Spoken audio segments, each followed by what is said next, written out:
सभागृहात थेट नेत्यांना दिलेली धमकी, विधान भवनातील आमदार निवासात झालेला राडा, विधान भवनात नेत्यांमुळे कार्यकर्त्यांचा झालेला वाद आणि कृषी मंत्री असणाऱ्या कोकाटेंचा रमी खेळतानाचा व्हायरल झालेला तो व्हिडिओ, हे सगळं महाराष्ट्रातील पावसाळी अधिवेशनात पाहायला मिळालं। त्यामुळे पावसाळी अधिवेशनात नागरिकांच्या समस्या कमी आणि नेत्यांचे ड्रामे जास्त बघायला मिळाले। पण अशातच एक महत्त्वाची गोष्ट घडली, ती म्हणजे अजित पवारांनी या सगळ्या संबंधित घेतलेला एक निर्णय, जो कुठेतरी मुख्यमंत्री देवेंद्र फडणवीस आणि उपमुख्यमंत्री एकनाथ शिंदे यांनी देखील घेणं गरजेचं आहे। चला तर मग यावरच सविस्तर बोलूयात। नमस्कार, मी रामेश्वरी आणि तुम्ही पाहताय कट टू कट। यंदाचं पावसाळी अधिवेशन हे अनेक विषयांनी गाजलं होतं। अजूनही कृषी मंत्री कोकाटे यांचा रमी खेळतानाचा व्हिडिओ, त्यावरचं त्यांचं स्पष्टीकरण, विरोधी नेते करत असलेली टीका टिप्पणी हे सगळं सुरूच आहे। पण अशातच लातूरमध्ये छावा संघटना आणि राष्ट्रवादीचे युवक प्रदेशाध्यक्ष सूरज चव्हाण यांच्यामध्ये झालेला राडा।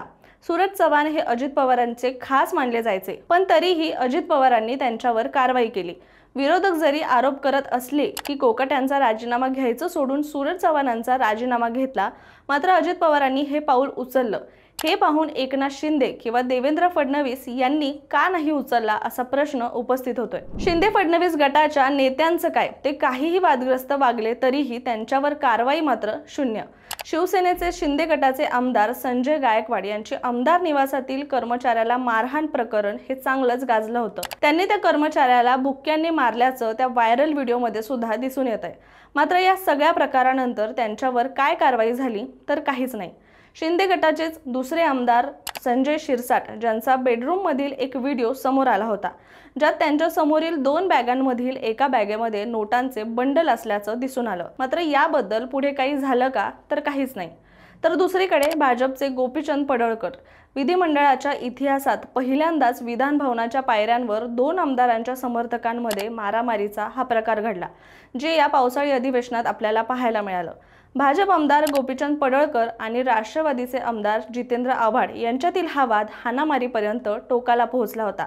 या मारामारीमध्ये पडळकरांच्या 2 कार्यकर्त्यांवर फौजदारी गुन्हे दाखल झाले होते। इतकं सगळं घडल्यानंतरही कारवाई मात्र शून्य।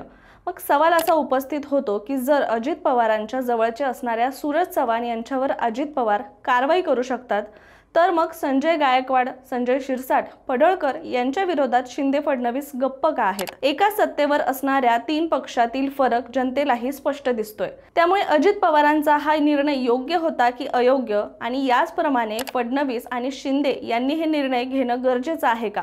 तुम्हाला काय वाटतं? आम्हाला कमेंटमध्ये नक्की सांगा आणि अशाच माहितीपूर्ण व्हिडिओसाठी कट टू कटला सबस्क्राइब करा।